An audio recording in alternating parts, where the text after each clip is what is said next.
At the time of writing, 1 full month has passed since the series finale of WandaVision. As the first product of Phase 4, it had a lot to live up to, and its reception has been through the roof, to put it lightly. During its 2-month runtime, it routinely was the most streamed show on any streaming service, and oftentimes actually downright broke Disney+. It has an 8.1 out of 10 on IMDb, and 91% on Rotten Tomatoes. Wait, really?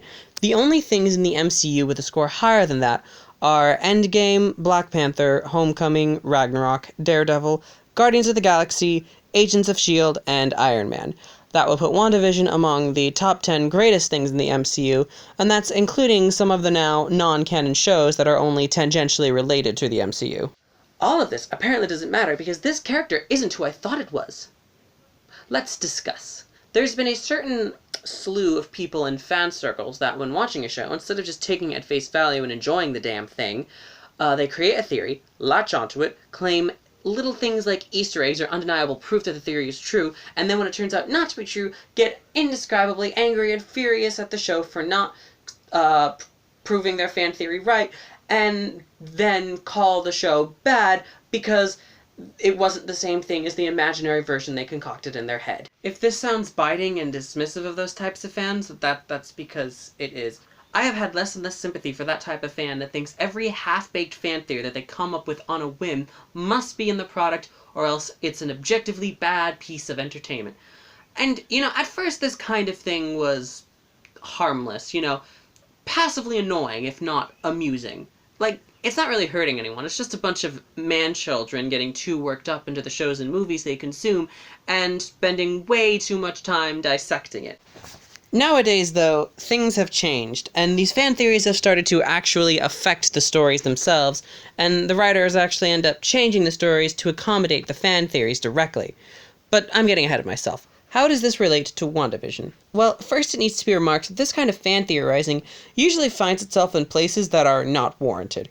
Things that never invited that kind of in-depth dissection in the first place.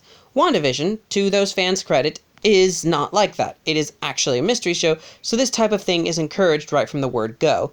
It's not an exact perfect comparison, but WandaVision is the closest thing the MCU will ever make to a classic Agatha Christie novel, almost a classic whodunit, and you're supposed to be making guesses throughout the story, usually wrong guesses, until the curtain is pulled back and a vital piece of information is revealed, putting something previously thought innocuous and unimportant in an entirely new context and making it the linchpin in solving the entire mystery.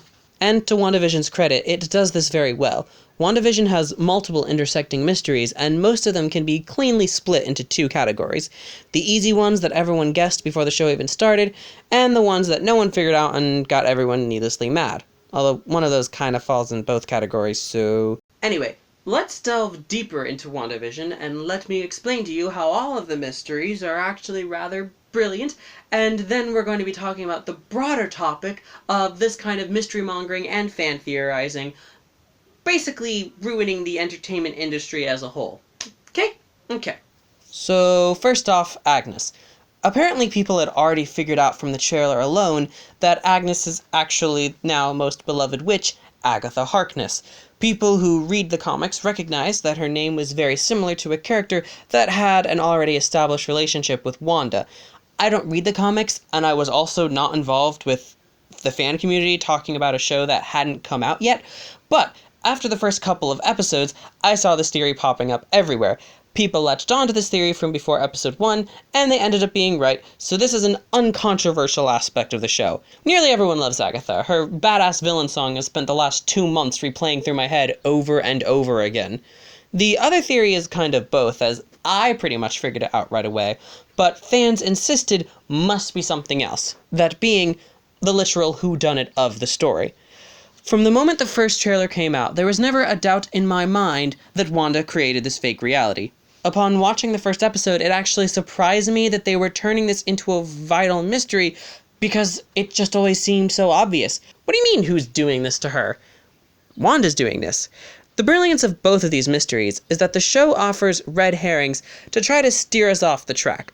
Sure, Agnes is in a witch costume and every comic book character is in their original comic book accurate costume, but in the same episode, Agnes is supposedly frozen just like everyone else, and plays along with the whole Wanda is in our head breakdown that every other town resident has upon waking up. In retrospect, it's still rather obvious that Agnes is merely pretending to be frozen, but that's what makes it genius. It's a misdirect, but if you're truly paying attention, it's still obvious what is going on, keeping the mystery alive while not intentionally obfuscating or hiding the information necessary to solve the mystery. Same thing with Wanda creating the town. There's a couple of moments in the first few episodes that are meant to throw doubt on the Wanda created it all theory, most notably the aforementioned "who's doing this to you" radio scene, and this chilling scene at the end of the first episode, where a mysterious figure is keeping tabs on the happenings of the Maximoff anomaly and writing something down on their notepad. It's a creepy, official-looking office type of room that briefly had me thinking that maybe this was some sort of elaborate trap, not set by Wanda herself, but instead intended to keep her there in some way. This back and forth trying to come up with theories to explain what's going on, sometimes being dead wrong, oftentimes being spot on but made to think that you're wrong, alongside the deeply engaging character study and examination of what massive grief and trauma does to a person, this kind of fun theory crafting is part of what made WandaVision so exciting and engaging. What drove us to go online to discuss the mystery and watch the episode as soon as it came out, and subsequently break Disney Plus numerous times during the final few weeks of the show. I know I said constantly drumming up fan theories have gotten rather annoying and has actually infected the enjoyment of the actual show for some of the fans, which did in fact happen. But, as WandaVision is a mystery, the fans theorizing and trying to guess the ending is sort of built into the genre. To use a metaphor, we're supposed to guess who the killer is. It was Mr. Green in the kitchen with the candlestick. Comes to a show like WandaVision, there's not really a problem with creating off-the-wall theories. It only becomes a problem when fans start getting mad that not every theory played out. Here's where we get to that second type of theory, the kind that were wholeheartedly wrong. First off, the infamous one. Even though I figured out pretty early on that Wanda was solely responsible, a lot of fans were insistent that this was all set into motion by a comic character with the name of Mephisto. Mephisto was such a popular theory that it became somewhat of a meme in the MCU fandom. Every little thing, even tangentially related to hell and or the devil, became absolute proof that the show was foreshadowing Mephisto as the villain. While the theory was fun, I never really bought into it because it didn't at all make sense to randomly include this, at least in terms of the MCU, completely unestablished character out of the blue. There's another theory that people really got mad at, that Evan Peters' Quicksilver was in fact not Quicksilver at all, and instead a random bloke named Ralph Boner.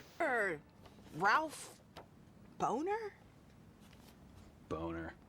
Okay, so this is the one incorrect theory that I actually fully bought into, despite fully acknowledging that it made zero sense. During this time, the fandom, at least on Reddit, turned almost vitriolic at each other. The fandom split into two halves. The ones that thought it would be really cool if this was literally the Peter Maximoff as played by Evan Peters from the Fox X-Men movies as a way to integrate the now Disney-owned X-Men into the main MCU timeline. And apparently the best way to do that is by shoving the awkward, messy, inconsistent timeline from those movies into this one. And the people who knew better and realized that Kevin Feige would never be okay with this and realized it was a misdirect. It wasn't literally Peter Maximoff, just someone that, with the help of some outside meta real-world context and knowledge about X-Men, looked a lot like him. I'll admit, I was one of those fans that was insistent it was Peter, a theory that I held up right until the moment where it was revealed that that was in fact Ralph. Even though it never actually made sense as a theory. Remember how Pietro somehow knew about events that happened in Age of Ultron, or even Infinity War? This only works if it's someone from our universe. I didn't realize until just now, but the show never made the promise that this was actually Peter. That was just something we took and ran with. I mean, obviously it's meant to resemble Peter, that's clear in the series proper, but we got the wrong takeaway. The mystery was never supposed to be, how did Fox Peter get here? How did he cross the universes? We're supposed to be watching all this with the knowledge that Peter is in fact dead, and like Vision, there's no possible way for him to be alive and walking around. Yet, here he is, with a face that we, the audience, know he's had at some point. Okay, so I was being a bit intellectually dishonest. Clearly, even though we know it's impossible, we are meant on some level to believe that this is Quicksilver, much like Wanda believes in episode 6. And that's what's so brilliant about it. People got so mad at something that was, in all honesty, genius. They led us to believe it was Peter. It was such a misdirection. Wow, a mystery show had a misdirection? That never happens. Clearly that means this is a bad show. How dare they? What do you mean it wasn't the butler? A show has to give me all the information about it at first, and if they don't, or God forbid, momentarily trick me for the sake of a cool twist or an audience mindfuck in a mystery, then it's obviously an objectively terrible show that played with our expectations, and that's somehow a bad thing. Yes, they tricked us. It was a curveball. That's the point. I'm going to discuss later on how this type of thing usually is pretty bad, but in the context of this, a mystery show, it was kind of cool. Yes, it is a show about the grief-induced mental breakdown of the most powerful Avenger, but it's at the same time also a very twisty and occasionally mind-bendy show that sometimes likes to play with its audience as well as its characters. For this to even be a mystery, we have to believe, at least on some level, that this guy could in fact be Peter. Otherwise it would be just some random guy. And for us to believe that, he'd have to be played by Evan Peters, because that's the only way we'd believe it for a second, but ultimately still not be him. Casting anyone else would give the twist away, and that would ultimately make it a worse show. This wasn't a promise of Mephisto, or the promise of X-Men getting involved. It was a cool little Easter egg that also doubled as a brilliant misdirect. And I love how this leads to the Agatha mystery, which then leads into the Ralph mystery. All the disparate loose threads all neatly come together in a rather genius way. For all the hardcore fans saying that WandaVision was such a disappointment and that none of the big mysteries were answered satisfyingly, if you rewatch all of WandaVision after the show is finished, which I have, almost everything makes perfect sense with all the reveals in mind. Except for those scenes where Hayward is apparently tracking a vision that Wanda created, and also the alarm did go off when Pietro showed up, implying that the hex was breached, and yeah. But this also nicely ties into the other sort of misdirection that Wanda is the villain. Yes, Wanda created the hex, and that was something most of us knew even before the show started, but the show starts making it seem that she's doing this all maliciously and intentionally. Episode 8 pulls back the curtain and asks us why we were so eager to turn a grieving, traumatized woman into the bad guy so quickly, as we witness her slow descent into a grief-induced breakdown until it's too much for her to bear, and she creates the hex without even realizing that's what she's doing. Sorry, the show is just so good. All the important things come together, and the show somehow manages to bridge the eerie Twin Peaks atmosphere with a devastating story of grief and trauma and the effects it has on a person. Is the show perfect? No, the finale is rushed and some characters are underutilized.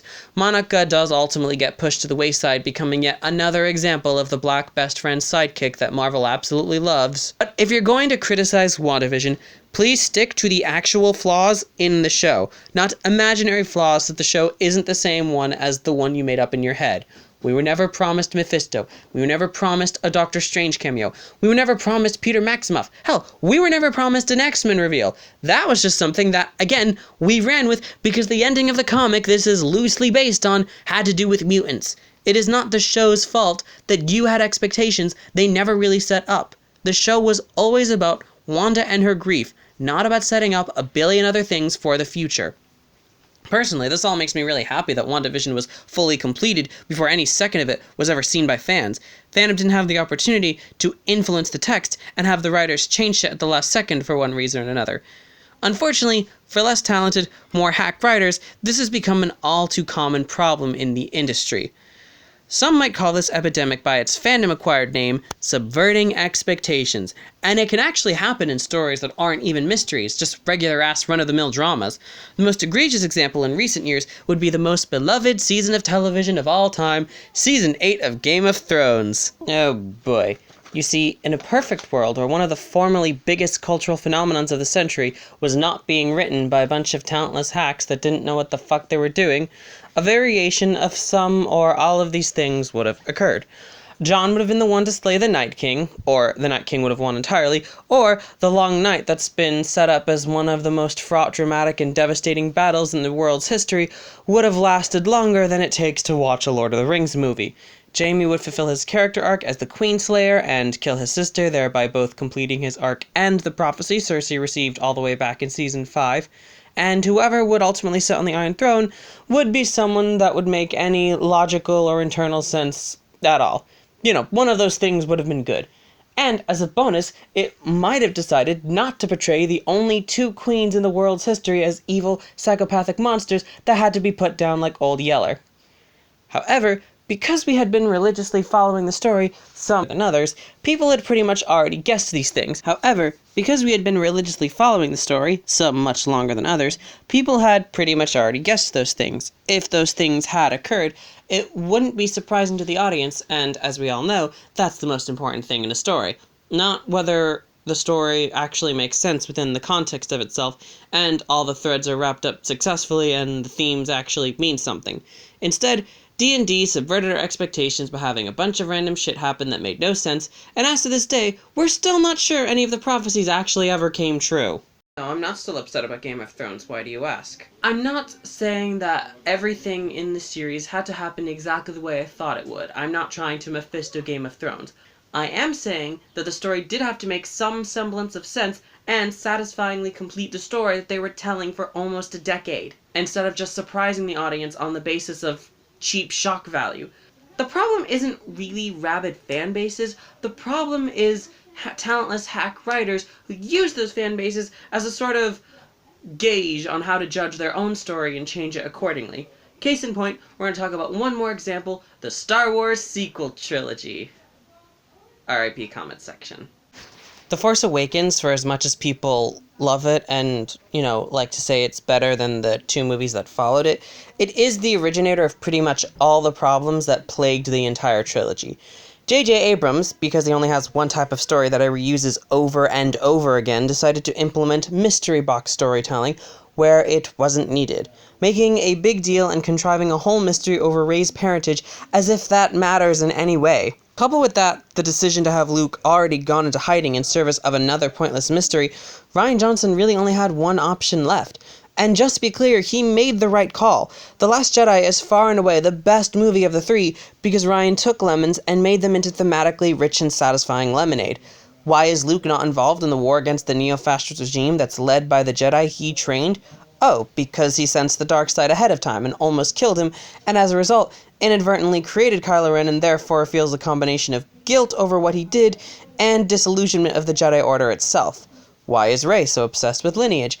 Because she wants to believe she's important, and she erroneously believes that the only way to be important is if her lineage is, and she therefore gets her worldview shattered when that turns out to be false. Like WandaVision, people like to call this an example of subverting expectations, and once again, I call BS because, like WandaVision, this better serves the story and actively makes it better. Snoke getting killed because he's boring, and Kylo Ren being the actual villain of the story. The Last Jedi is a fantastic case study on how, when done correctly, subverting expectations can actually make for a richer and all-around more satisfying story.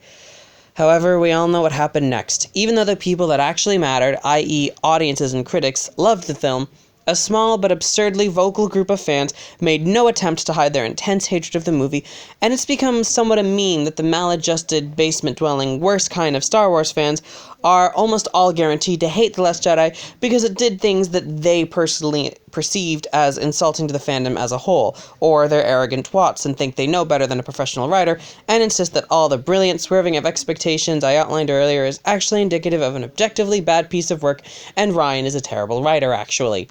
Note, not everyone who dislikes The Last Jedi falls into these two unsavory categories, as, from a character standpoint, there are legitimate grievances to be made, especially in regard to how the movie sidelines their characters of color, or, even worse, plays into harmful stereotypes. If these are your issues with The Last Jedi, I totally understand and even agree with. I'm merely talking about the movie's strengths from a purely thematic level, which I think are abundant.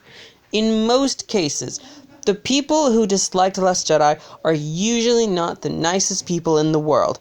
Quite the opposite, usually. So one would think Disney wouldn't take into account the half-baked criticisms of internet morons who don't know what the fuck they're talking about. The Last Jedi made a lot of money regardless. This should be a non-issue. So yeah, The Rise of Skywalker infamously undid all the interesting plot and thematic revelations of the previous movie. Snoke is just replaced by Palpatine of all people, who is awkwardly shoved into the story where he doesn't belong and has not all been set up in the slightest. Branching off from that, the unimportant lineage of Rey is retconned as it's revealed that she's the granddaughter of fucking Sheev Palpatine himself.